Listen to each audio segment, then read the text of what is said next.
Let me introduce this main power distribution cabinet in Congo. The special thing about this main distribution cabinet is that it actually has 5 power sources connected in parallel. Managing these 5 sources is quite complex. There are 4 electrical sources, 2 generators, generator 1 and generator 2, and 2 grid-connected photovoltaic systems, PV1 and PV2. The required overall operating logic is as follows.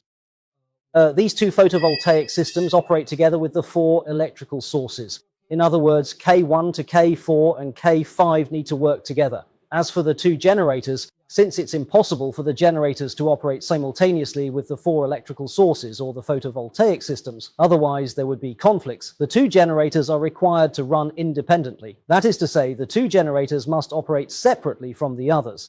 Or if only this second generator, K3, is running, then none of the other generators, including the mains electricity, can be operating either. So we've divided the entire operating mode into 3 scenarios, and we've posted them here, posted them on the cabinet door. That's how it is. So when the mains electricity is working, or when solar 1 is working, or solar 2 is working, in these situations, generator 1 and generator 2 cannot and are not allowed to operate, because it would cause a conflict. The second and third scenarios mean that only one of the generators can be running at any given time, and all the others must be shut off. All the others must be shut off. So, in order to achieve this logic, we've implemented a rather complex interlocking safety design among the 5 circuit breakers inside this cabinet. This is to prevent, in case of unexpected situations, different power sources from coming in through different routes, which could cause conflicts. If a conflict occurs, it could lead to burning or a short circuit in the electrical system, and all sorts of other messy problems like that. So let me give you a demonstration. Now, each circuit breaker is equipped with something called an undervoltage release. The undervoltage release ensures that whether it's through a soft button like this, or even with a hard button, meaning the mechanical button on it, it still can't be operated. This is a safety design, a safety feature. Let's talk about the first scenario. In the first scenario, the mains power is switched on. It's like when I go through a breakup. All right, now the grid power is already closed connected. So the anti-islanding relay will control these 2 solar panels automatically. Okay, so right now the grid power is on and the solar panels are working in grid-tied mode. Both solar panels are working in grid-tied mode. This is the first scenario.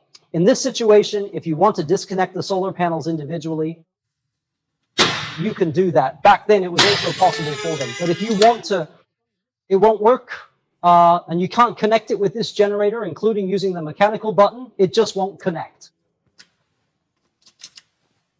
This is a kind of safety interlock design. That is, if the grid power is on and I try to synchronize the generator, that's a very dangerous situation. Only when the grid power is disconnected can you use this generator.